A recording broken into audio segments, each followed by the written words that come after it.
Good morning, good afternoon, and welcome to the webinar. I'm Selena Shocken, and I'd like to welcome you to our webinar on thermal ablation, recommendations for secondary prevention of cervical cancer.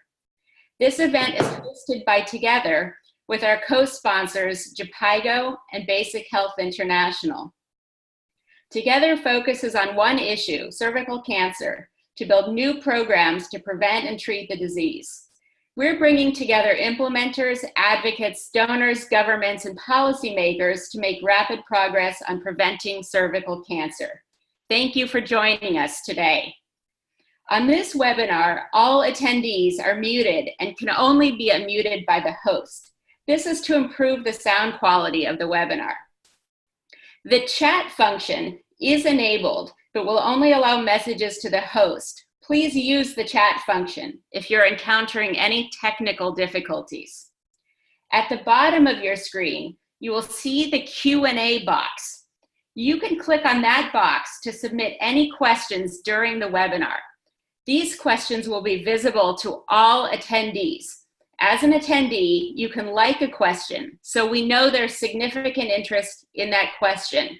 I will ask questions to the speakers towards the end of the webinar. We're going to get started by taking a very short poll to learn who is on the call today. We'll leave this up for about 2 minutes as more people join the webinar. So please take the time to tell us a little bit more about yourself, and we'll get started in a minute.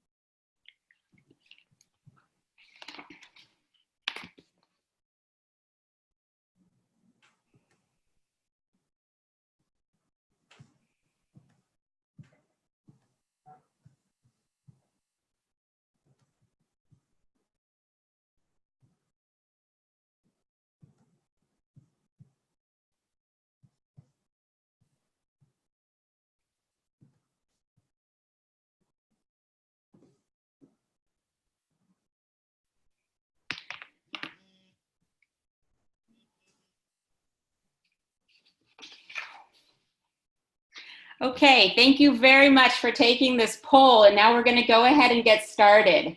We're having a little bit of technical difficulty with our first presenter, so I'm going to turn to our second presenter, and I have the honor to introduce Miriam Kramer from Basic Health International. She's going to speak about evaluating thermal ablation for the treatment of cervical precancer. As a medical student in 1997, Miriam Kramer completed a clinical rotation in rural El Salvador, where she noted the high incidence of cervical cancer among rural women. This motivated her to develop outreach campaigns, and in 2003, she established Basic Health International. In addition to her work at BHI, she's an associate professor of obstetrics and gynecology at the Cleveland Clinic Lerner College of Medicine and a board-certified obstetrician and gynecologist who has a fellowship in family planning.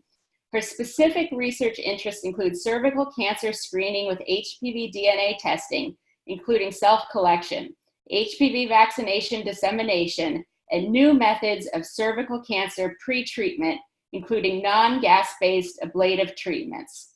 Miriam? Thank you.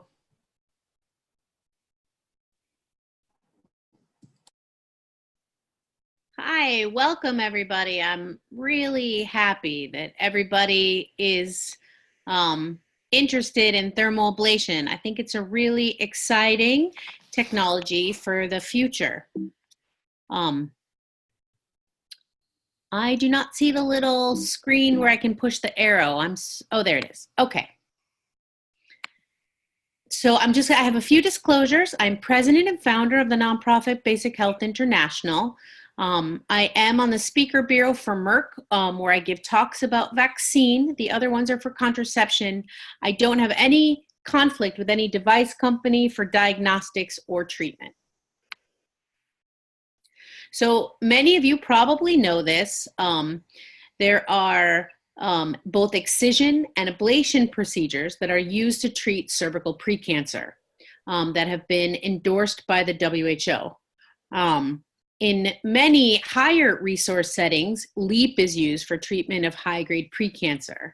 However, ablation procedures using gas-based cryotherapy are also common. And an exciting development that Natalie will share, the WHO has also now endorsed the ablative procedure thermal ablation. So thermal ablation, which has also been called cold coagulation, thermoablation, or thermocoagulation, was developed by a German manufacturer in the 1970s, and it's been used in many places, specifically in the UK, since the 1970s for treatment of precancer. Thermal ablation works by using heat. It causes the epithelium to blister, and the underlying stroma and glandular crypts are destroyed. There have been some meta-analysis, mainly using this desktop device, that show excellent cure rates of about 95%. We need good, rigorous randomized trials to show what the true efficacy, safety, which we think is really good, and recommendations for treatment details, which I'll get into in a minute. Excitingly, WHO endorsement is forthcoming, which I think will be game-changing in our field. So these are the thermal ablation devices that are in the market. So on the screen on your left, that's the desktop device that's plugged into a wall. It's about the size of a LEAP machine, and there are many different probes that can be used for different types of ablative treatment. And these are the two handheld devices that I know of.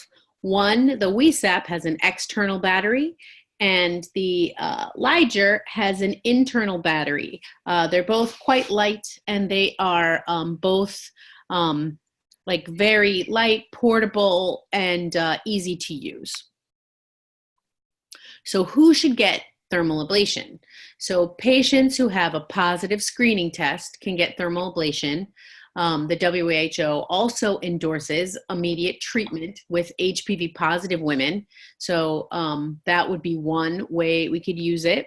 With high grade PAP, it could be used, and with biopsy shown CIN2-3. It's very important to note that there are contraindications in general to ablation therapy, and thermal ablation is no exception. You should not ablate women who the squamocolumnar junction is not completely visible.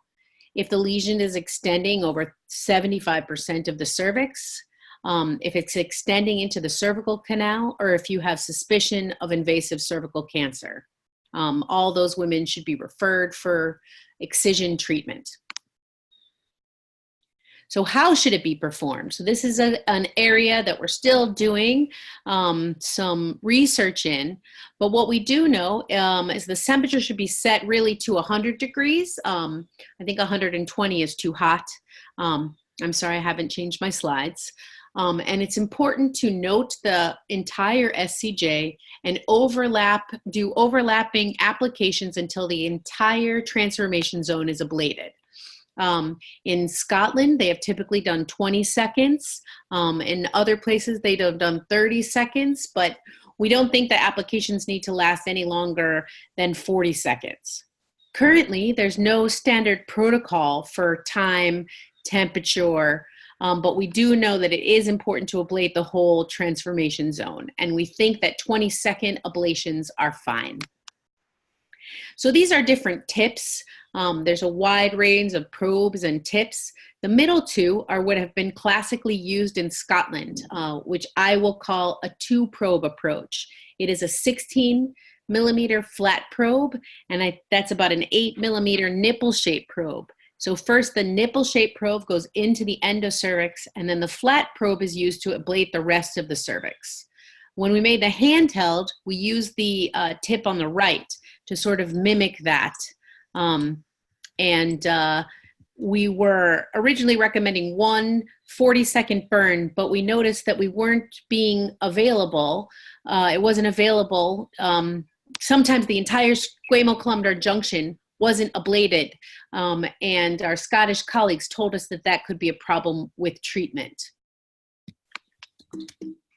So we've changed the WESAP device a little bit. I've been working with the manufacturer to make the handle a little longer, especially when you don't have a guide bed available. Longer handle can help visualization. We moved the LED lights from the top, which is obstructing the view a little bit, and made the new probes to mimic the ones that have had the large randomized controlled trials in Scotland showing excellent cure rates. And we'll be beginning a randomized trial next month to see if the one probe and the two probe approach have similar efficacy rates. So I've received funding from the NIH to do this trial. The goal is to develop a standardized thermal ablation protocol. And this is a 3-arm trial. We have an ongoing trial also looking at a non-gas-based cryotherapy, and thermal ablation. This one is gas-based cryotherapy and the single and double probe approach. Interestingly, there has been some evidence that shows that the 2-probe approach may be more effective than the other probe. So I think this is a very important way to see if with which probes you use matter. Petra, I'm sorry, I don't have the arrow again. There we go. Okay.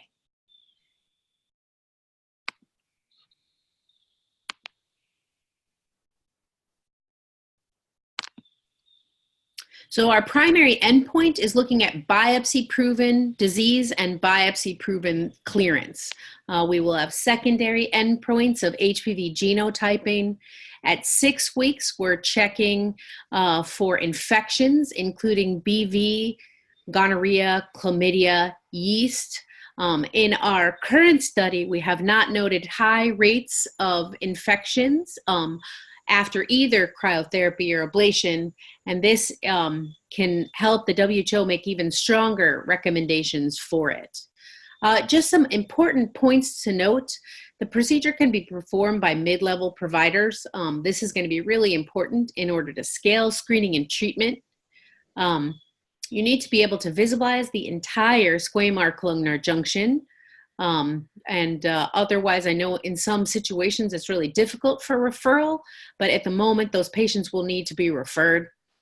An external battery lasts for about 60 applications on the Liger or 100 applications for the WESAP. So these devices can be taken to very remote areas for screening and treatment program, which is really exciting.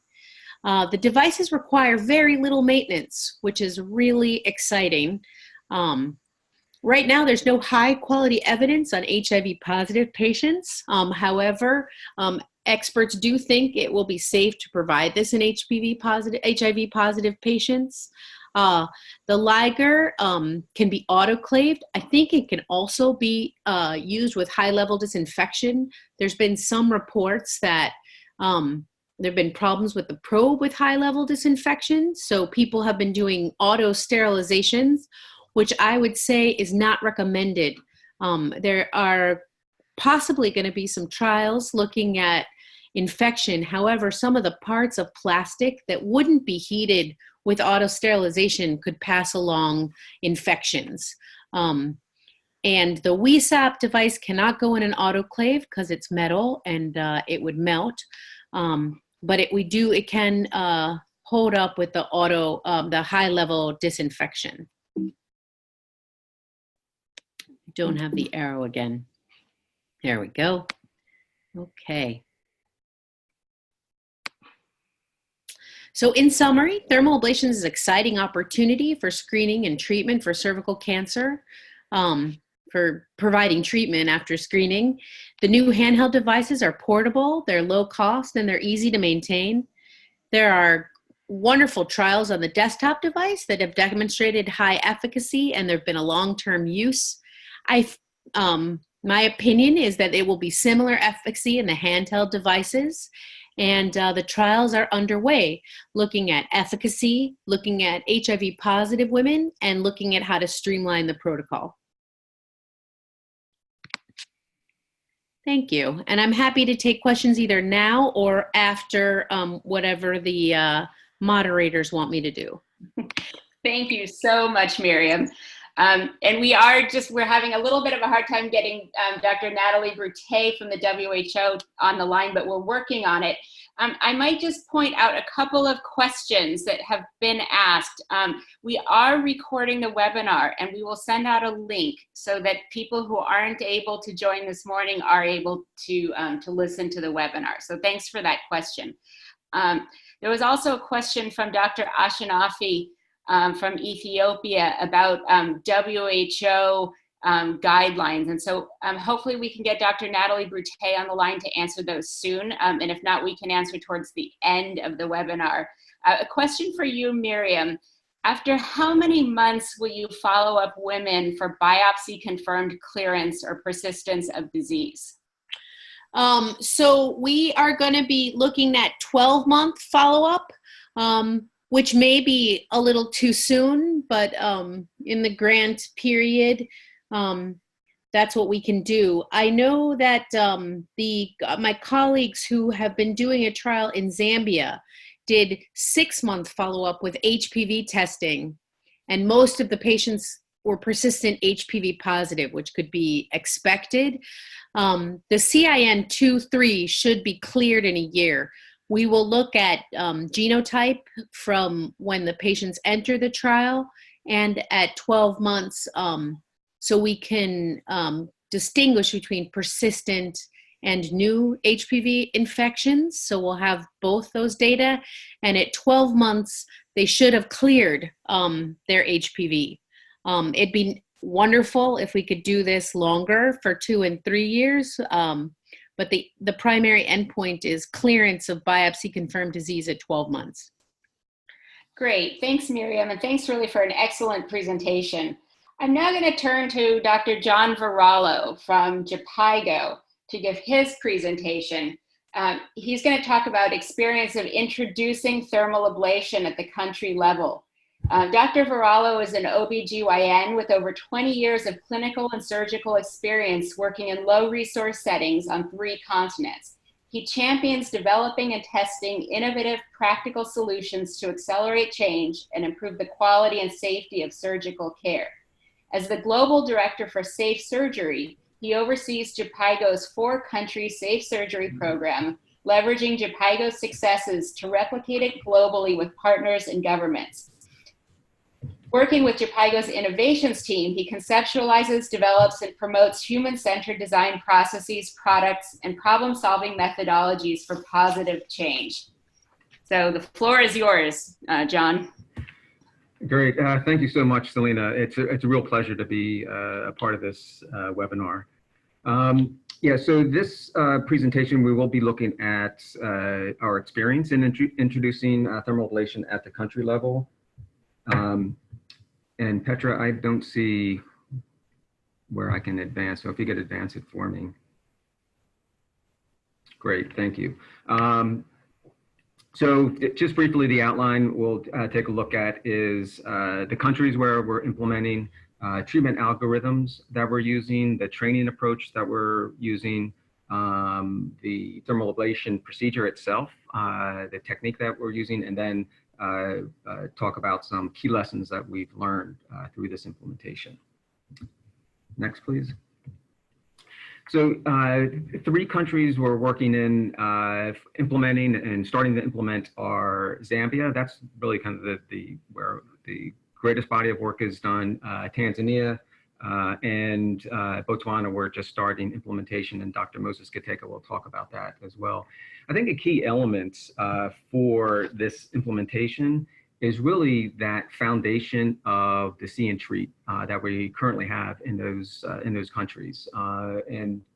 So we've been working in these countries for a number of years, and the foundation of those programs are VIA and cryotherapy and LEAP for the treatment. So VIA primarily is a screening, and we're also introducing HPV testing of self-collected samples, which is also very interesting and topic for another discussion.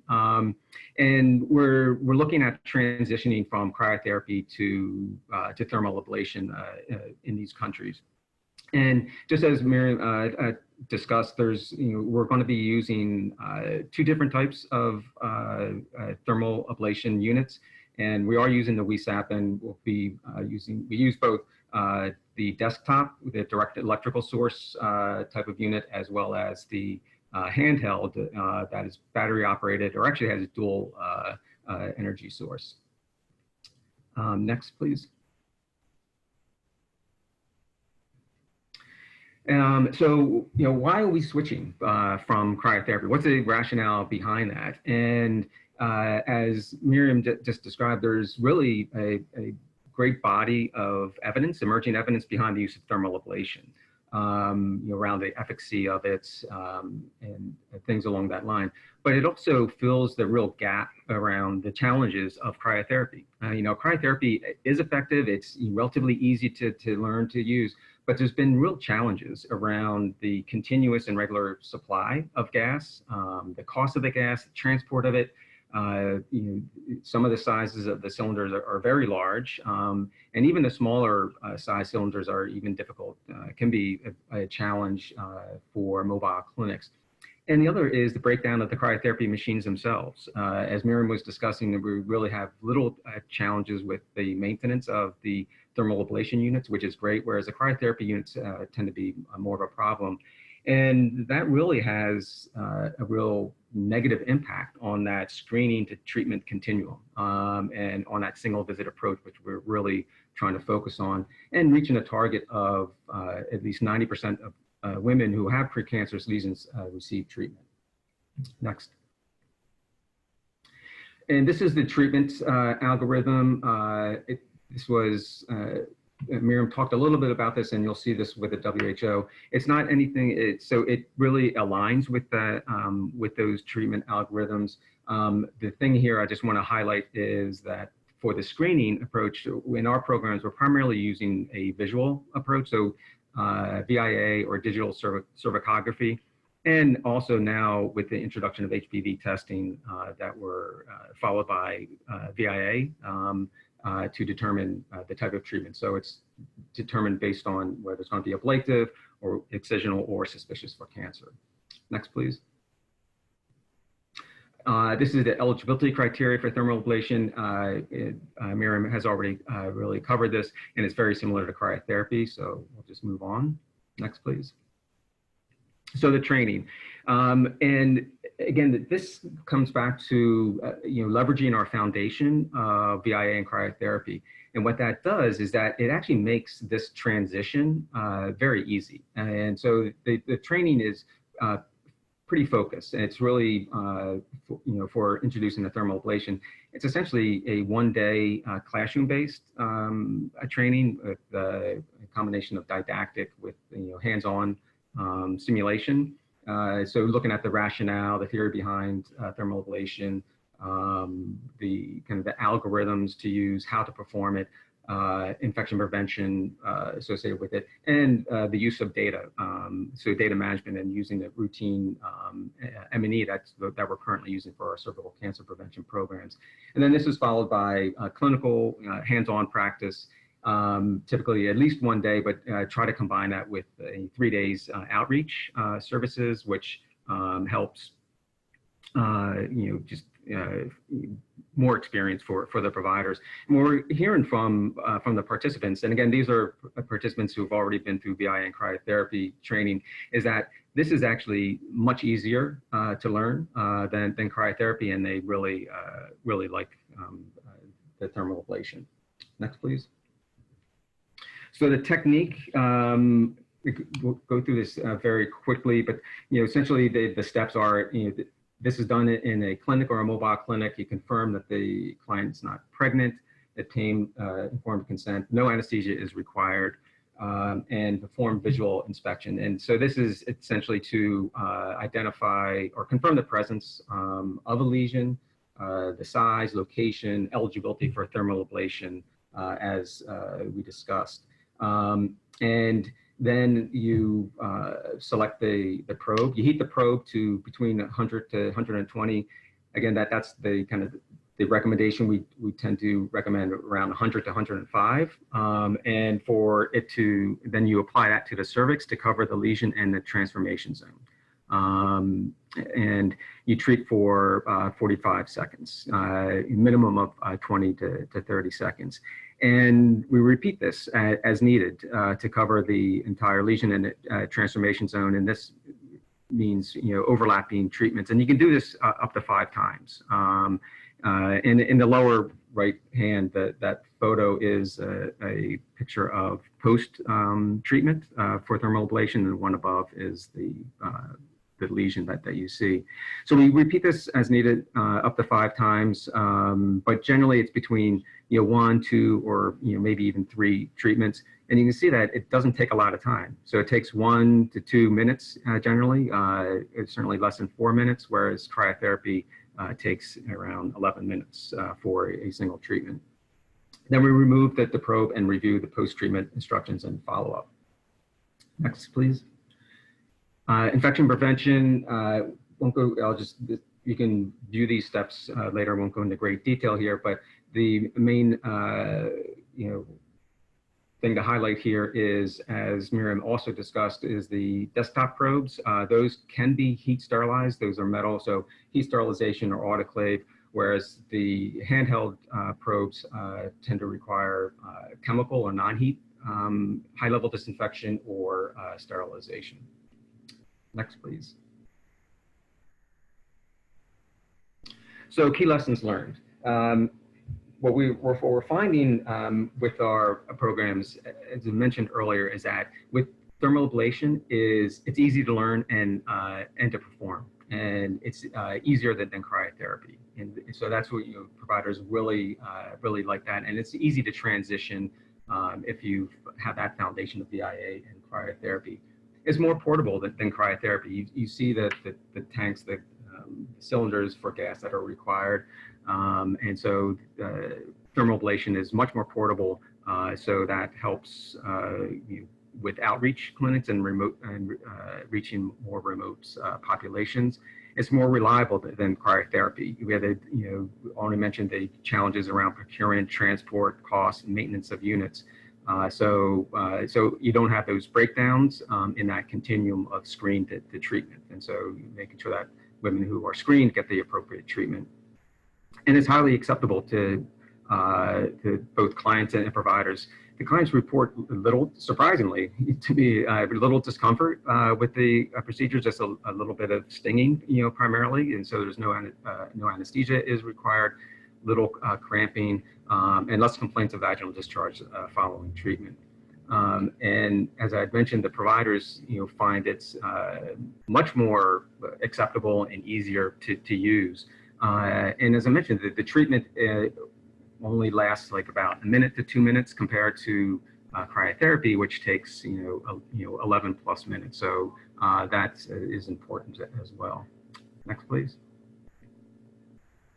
Other lessons we're seeing is that it can be readily incorporated into our screen and treat programs, including a single visit approach. Because it's reliable, because it's portable,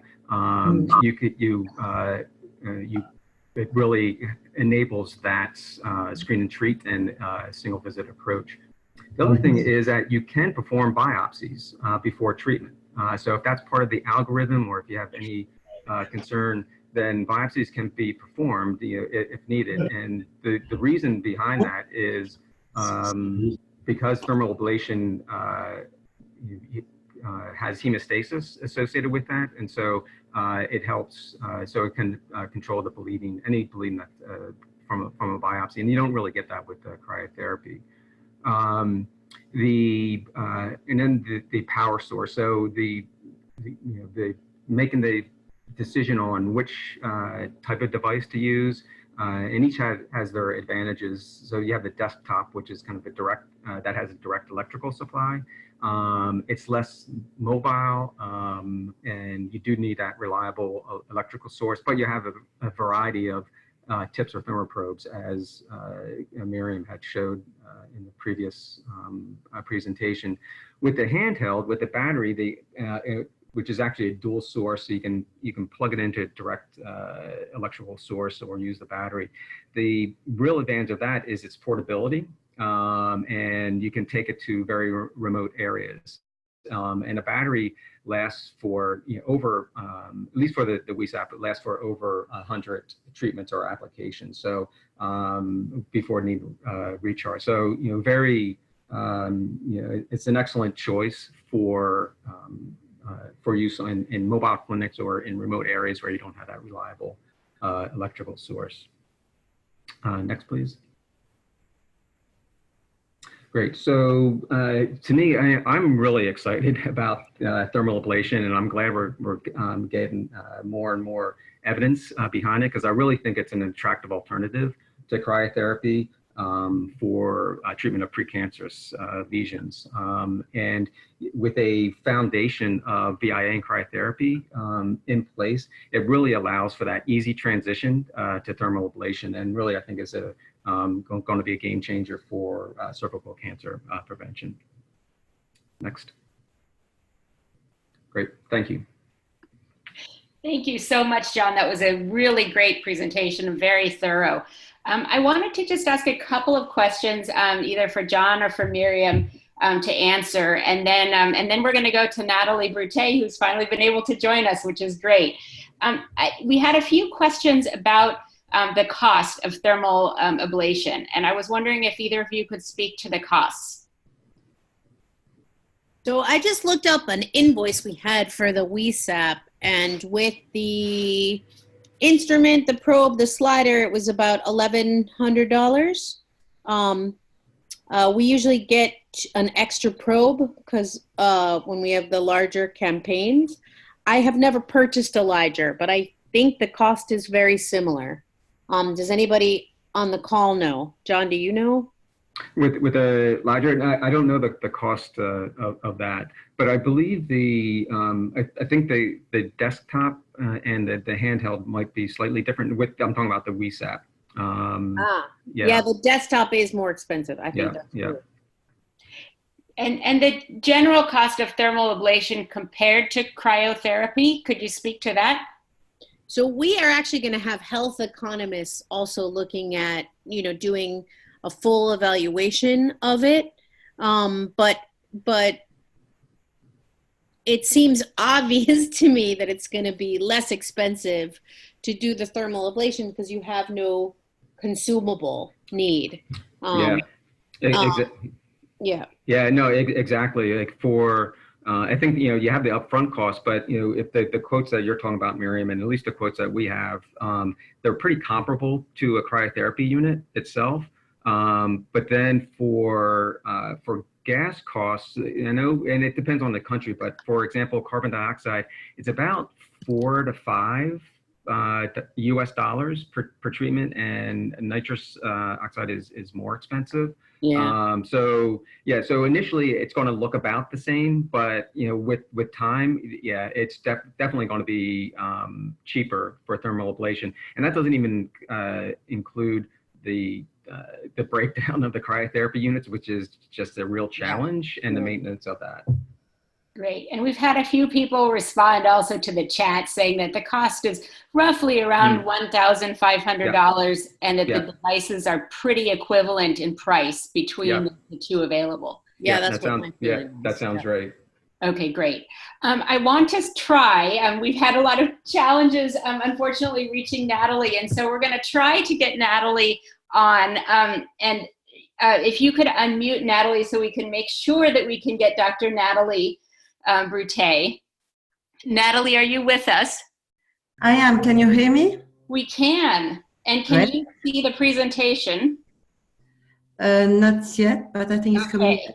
Yeah, now Let me just quickly introduce you, and I'll ask you to speak in maybe about 10 minutes or 15 minutes if you can. But we're so happy to have Dr. Natalie Brute, who's been trying so hard to get on with some technical difficulties. But Dr. Brute works in WHO's Department of Reproductive Health and Research in the Human Reproduction Team. She has a special interest in sexually transmitted infections, and she leads the development of the new WHO Global Health Sector Strategy for STI controls. Her other major work is in comprehensive cervical cancer control, including the uptake of the HPV vaccine. And she's led the development of a number of clinical guidelines on STIs and clinical cancer. So Natalie, I'll turn it over to you. Thank you, Selena, and thank you to the whole team for the help with the connection. I'm really sorry about that. That's the WHO computer sometimes that are difficult to deal with. So apologize for having missed your presentation, Miriam and John, but at least I could watch the slides. So maybe let's go to the next slide. I just wanted with the first few slides to just remind you that in May 2018, the Director General of WHO, Dr. Tedros, launched a call to action toward the elimination of cervical cancer, which was endorsed by many, many partners. And every day new partners are coming up. Next slide. And the call to action is really related to two important facts. One, that cervical cancer is still a huge burden in many countries of the world, and it's a sign also of inequity of access to services. And the second is that we know how to control cervical cancer. And this slide here that show you the life course approach to a comprehensive cervical cancer control, which different interventions at different age of life. With vaccination for adolescent girls between 9 and 15 years of age to prevent the infection, with screening of women of 30 years and more and younger for women with HIV, to screen and treat women that are screen positive, and also later in life, if their women have developed a cervical cancer, access to treatment and to palliative care. So these are really the intervention that we want to promote and to scale up in the context of elimination. The next slide. And the issue, next slide, if we continue to do what we are doing at the moment, current vaccination and screening, the purple line, we'll never get to the impact on cervical cancer incidence. So we'll remain with a high level of cervical cancer, which is really going to increase because the population is increasing with years. If we have only intensive vaccination program, if we only vaccinate young girls, then the impact on cervical cancer incidence will take some time. We can reach low level of incidence of cervical cancer, but after this century. If we want to have a much earlier impact on cervical cancer incidence, we need to have intensive screening and vaccination program, so that we need to scale up coverage of screening, and we'll have an impact before, like around 2085, 2070, we could reach level of cervical cancer incidence that match with the elimination threshold. Next slide. And in summary, after lots of modeling work, what the architecture to eliminate cervical cancer is really as it's presented here, with a vision of a world without cervical cancer in the future. A threshold we will consider all countries having eliminated cervical cancer when they reach cervical cancer incidence of less than 4 cases per 100,000 women a year. And in order to get that, as I was mentioning, before the end of this century, we defined the 2030 control targets. So we are developing a strategy for the next 10 years, 2020, 2030, that will allow countries, or that will support countries to reach these control targets in order to reach later on elimination. And to get to elimination, we need to have 90% vaccination coverage in 2030, 70% screening coverage in 2030, and 90% of women screen positive or with cervical lesions be treated. So this 90-70-90 is our challenge for 2030. So next slide. So what do we have to do, and how we can really ensure these 30% of screening coverage and 90% of women screen positive treated. So we have this guideline, and we heard about the thermal ablation. So we have guidelines that were published in 2013 and 2014, where we looked at the treatment of CIN2 and 3, and also the screening test. And we really emphasize the need to treat women with cryotherapy, LEDs, or lip and cold knife conization. Next slide. And we have also these WHO recommendations for screening and treatment, with a screening that should start at 30 years of age. Priority to screen women between 30 and 49 years of age, and women with HIV should be screened immediately when they know their HIV status. Next slide. So the screening test we recommend HPV, DNA-based test, visual inspection with acetic acid, cytology, and we have 2 ablative treatment now: cryotherapy, thermal ablation, and excision treatment with lip and cold knife conization and hysterectomy in some cases. So that in 2013 and 14 up to now, we recommended only cryotherapy. And as you've heard, the next slide, please. As you heard from Miriam and John, there is a lot of demand and use and the need for the recommendation for the thermal ablation. So what we are at the moment is HPV test followed by VIA, HPV test alone and VIA alone. And the recommendation is about, if one of these tests is positive, treatment with cryotherapy or LEAP. Next slide. So these were the key recommendation as they were stated in 2014 for women with a histologically confirmed CIN2+ disease. The expert panel suggested to use either cryotherapy or LEAP in women for whom either cryotherapy or LEAP is appropriate to use and available. And then the expert panel recommends against the use of cold knife conization as a treatment in a screen and treat strategy. So in screen and treat strategy, we should involve cryotherapy or LEAP when the patient is not eligible for cryotherapy. Next slide. So this is really the focus. This was really the focus on the cryotherapy use. So this, in practice, this had some disadvantage. And the major disadvantage is the use of cryogas and O2 or CO2. So because of the containers that are heavy for transportation, not easy to use, and because the gas is sometimes cannot be available, principally in rural areas. And when you don't have the commodity functioning, this results in a delay of treatment, which doesn't support the effectiveness of a program. The next slide. So that's why we looked at the thermal ablation. That was also called coagulation, which is an ablative method, and which have several advantages, as I'm sure you've heard before from Miriam and John. And the interesting is the lightweight and the electricity of battery operated. And you've heard, I'm sure, of the new model that will be in the market. Next slide. So we did this update. So this cervical cancer guideline that I was showing you with the algorithm and the use of cryotherapy or LEAP, we've look at them again to include treatment with thermal ablation. And we have followed the methods of WHO guideline for guideline. So we established a guideline development group with clinical experts, researchers, but also representatives from many countries that use cold coagulation, thermal ablation, or implement screen and treat program.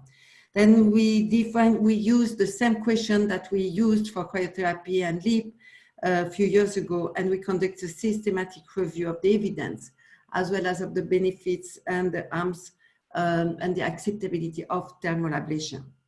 And we had several conference calls and meetings to review the evidence and to make recommendations based on this evidence. We had the peer review process of the recommendations, and we are publishing the guideline. So for information, the guideline will be available at the end of this month. It's still under the approval of WHO. Next slide. So the key question was this one, which is on the screen. In women with histologically confirmed CIN2-3 or women who screen positive, should thermal ablation or cryotherapy, LETs, or cold knife conization be recommended? And we consider the HIV status, the age of woman, the size of the lesion, and the endocervical involvement, the number of applications also of thermal ablation, the duration, the shape and size of probe, the use of antibiotics, and who should be applied by. Next. So the guideline development group had 35 members with various expertise and that a representation from all the different regions of the world. Next slide. So the process that we follow, I mean, we started in January 2018 with the establishment of the guideline development group. Then we formulated the question, we agreed on the question that was to look at in September 2018. Then we had the evidence review, the guideline development group meeting in October 2018, and many different calls and external review in March 2019. And now we are the last step, in fact, of the WHO approval process. So as soon as the process is done, we should have the guideline published by the end of this month. Next slide. So what the recommendations say is for a screen and treat program, or women who screen positive with a high-risk HPV test or visual inspection, or HPV test followed by VIA, and if they are eligible for ablative treatment, they could receive thermal ablation and cryotherapy. If they are not eligible for ablative treatment, so they should receive LEDs. So the eligibility criteria, as you know, is really related to the visualization of the transformation zone, but also the size of the lesion that cannot be bigger than the size of the probe. So these recommendations are quite identical to the one for cryotherapy. So women with a positive test eligible for ablative treatment could get thermal ablation as well as cryotherapy. Not eligible can get LEDs. Next slide. And with regard to the temperature, so we suggested thermal ablation be provided at minimum 100 degrees Celsius for 20 to 30 seconds, using as many applications as needed to cover the entire transformation zone in overlapping fields. And that's a huge difference with the cryotherapy. So that we have very few studies comparing the different modalities for the use of thermal ablation and the probe. And we really need more research to explore the use of a true probe method in which treatment of the visible glandular epithelium with a small conical probe followed by treatment of the ectocervix with a flat probe versus a one probe method. And that we really don't have the enough evidence on that. And I think, I'm not sure, Miriam, you've discussed that, but I think one of the trials you look at is about the two probe versus one probe. Next slide. So I must say that why it took a long time to develop this recommendation and why we have an issue with the strength of the evidence that we're using is because the evidence was not really strong. And in particular, for women with HIV.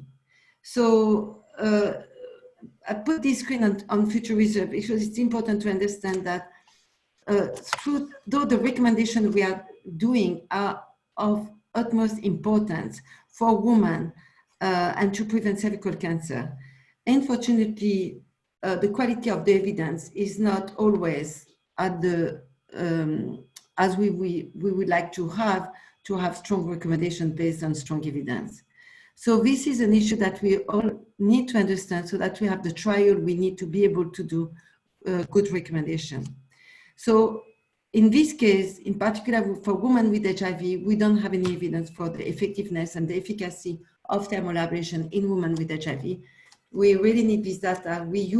So we still recommend the use of thermal ablation because we used indirect evidence that we had for cryotherapy. And also, we don't have really randomized controlled trial with thermal ablation. So I know that some are coming up now, and it will be very interesting to have the data so that we can review the recommendation and we can strengthen what we are seeing at the moment. The next slide. So for thermal ablation, I think it's clear we recommend the use of thermal ablation, but with a lot of caveat around the quality of the evidence we're using. So now I just wanted as an information to tell you that we have also issued recommendation on the use of HPV self-sampling, and that we recommend that country when they start a program based and using HPV DNA based test as a screening test, that should consider HPV self-sampling to be introduced, not necessarily for everywhere in the country, but in some area that it will have a positive impact. The next slide. And I come back to the issue of the screening coverage and the treatment coverage that we need to reach by 2030. I think one of the big challenges that we will face is really how to increase the coverage of screening and principally how to increase the coverage of treatment with 90% of women screened positive being treated. So we recommend now to use simpler algorithm using HPV tests, and we will be working on how to get better access to HPV tests for most of the countries, using a triage with VIA or another test, but even not using triage, and using thermal ablation or cryotherapy in some cases, but the use of thermal ablation may facilitate to reach the treatment coverage to 90%. Thank you very much. Thank you so much, Natalie. That was a great presentation, incredibly helpful. One quick question to ask before we move on to our final presentation.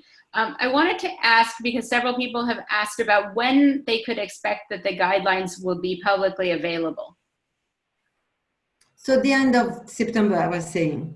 Great, thank you. We may run over on this. We may run over a few moments, but I want to quickly go to one more presentation from Dr. Moses Kiteka, who's the country director of JPIGO. He's a medical doctor and a public health specialist with over 13 years of programmatic leadership and technical experience in managing health programs, and he has a keen interest in HIV prevention care and treatment and reproductive health. And he leads the CDC-funded program supporting the cervical cancer prevention program in the Ministry of Health of Botswana. And he's going to give a very brief presentation about implementing thermal coagulation or thermal ablation.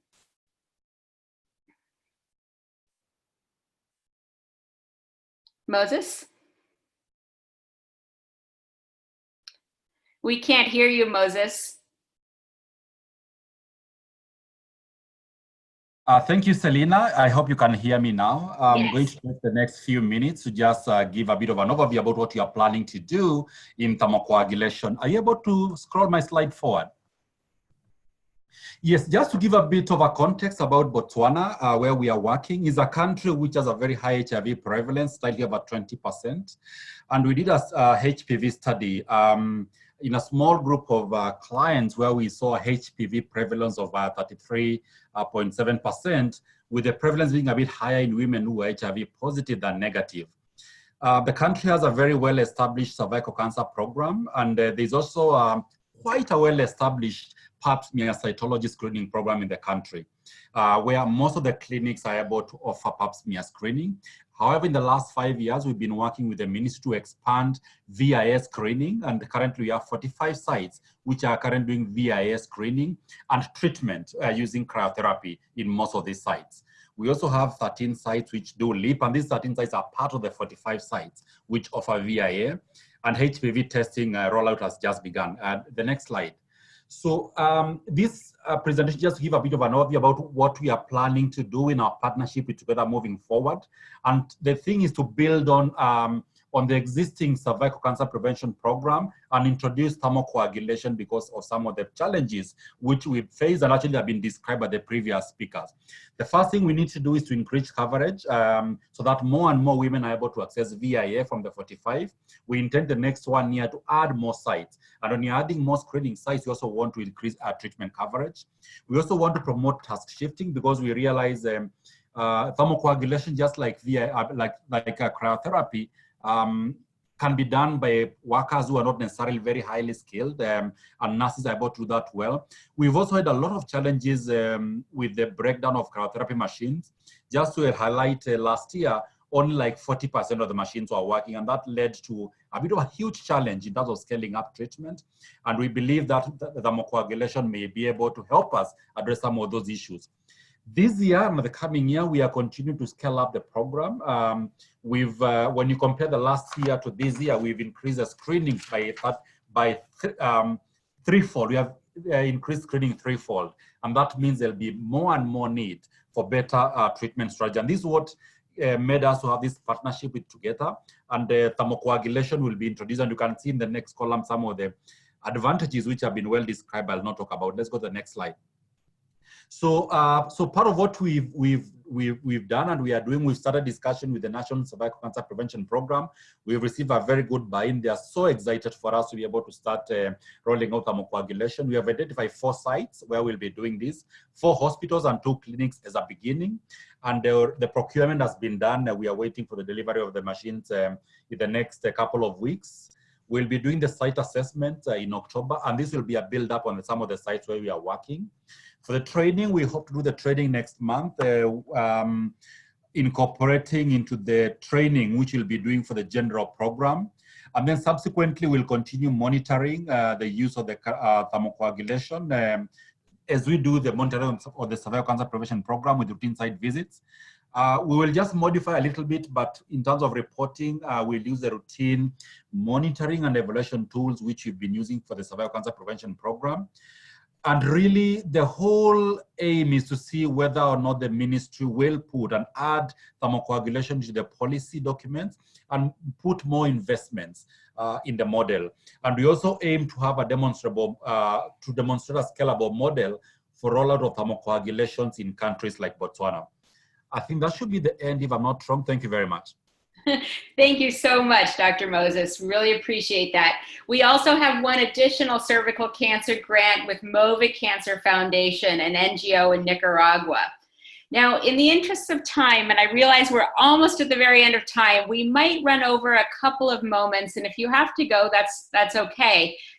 We will have the recording available, so you can listen to the Q&A later if you do need to leave. I wanted to ask Natalie a couple of questions, and I'm just going to add a couple of them together because they're related. There was a question about explaining why pregnant women are excluded from thermal ablation. Is this precautionary, or is there evidence that it has demonstrated that it is harmful? And a somewhat related question to that is, do the WHO guidelines discuss the use of thermal ablation in women with an IUD? Natalie, could you answer those? Sure. So for the first question, why pregnant women are excluded? They are not excluded, in fact. Huh? But the issue is that we need to look at the harm and benefits of the treatment, thermal ablation or cryotherapy in women and also in pregnant women. So we have a list of outcomes. And one of the outcomes we looked at so we have screening and treatment algorithm, and we look at which algorithm or how the algorithm impact on the cervical cancer, on mortality, but also on adverse pregnancy outcome. And in fact, what happened is that we didn't find any literature on adverse pregnancy outcome linked to thermal ablation. I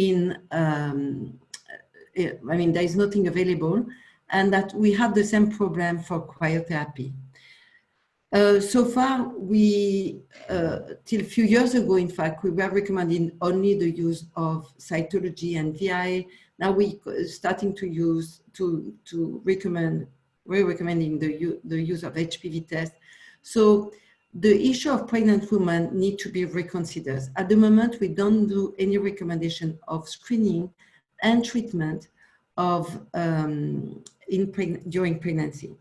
So, of course, the treatment is linked to the screening. So, if you look at the screening in pregnant women, cytology, VIA, we don't use in pregnant women. We don't have any idea of the quality of the women. I mean, we know that it will not say anything unless there is a huge cancer and you can see it. So for HPV tests, it doesn't seem, some study, I think I've shown that the performance of HPV tests during pregnancy is not good. And again, because it's based on cervix sample. But that's something we need to look at better. And that's what we will be doing in the next screening and treatment guideline that we are starting to work on. So this issue of pregnancy will be looked at better. However, for the time being, we are not recommending any treatment in pregnant women for precancer lesion. Thank you. And for the women with an IUD? We haven't considered at all the specifically we don't have any specific recommendation for women with IVD. Thank you. We had a question earlier about the prognosis after thermal ablation. Are you able to speak to that? Yes, again, that's part of the recommendation that we are reviewing at the moment. After a thermal ablation as for cryotherapy, we recommend to follow up the woman after 1 year. And as for the other approach, in fact, we recommend to have at least 2 negative tests, 2 consecutive negative tests before you can space the screening of this woman who has been treated. The issue is that we don't have any recommendation on test of cure at the moment. So the next phase, we really recommend for the clinical trials ongoing or that will be implemented to follow up women with at 1 year, 2 years, and to see how HPV test could be used as the test of cure. At the moment, we don't really have strong test of cure. So this is an important question, and that it just shows that these questions are very important because it really shows the lack of evidence we have on many of these issues to be able to do the recommendation we need. Thank you. Yeah. We also had a question. A few different people asked how they could get additional training about thermal ablation, whether or not there's training of trainers or what is available and how can people learn more? So there is a training which is put in place by IARC. And then maybe we could find the link with Dr. Basu.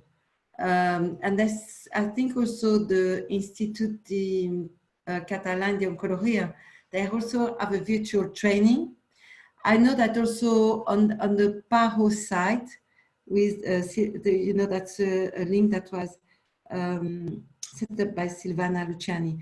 They have a site where you can get virtual training.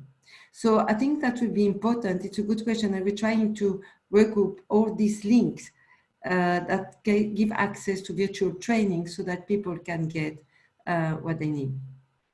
Great. And Miriam just said that there's also a conference in Scotland. So maybe what we can do is put together these links and we can send them out to the conference participants when we send the link with this webinar recording so that people will have it.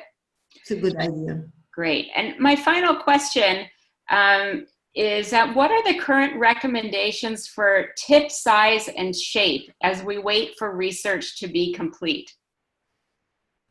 So we're using the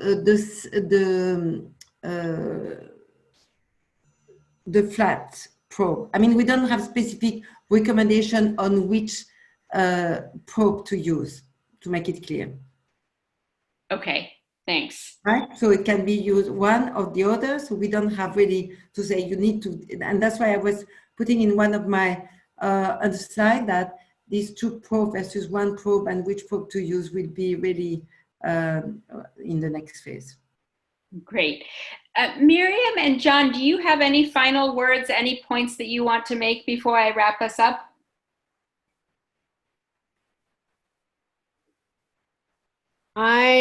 No, I'm excited there were so many people interested, and I look forward to this scaling up.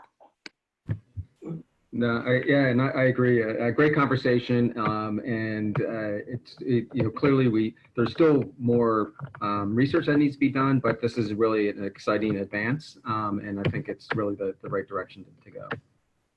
Great. Well, we had really excellent presentations today, and I want to thank all of the presenters for doing such an excellent job.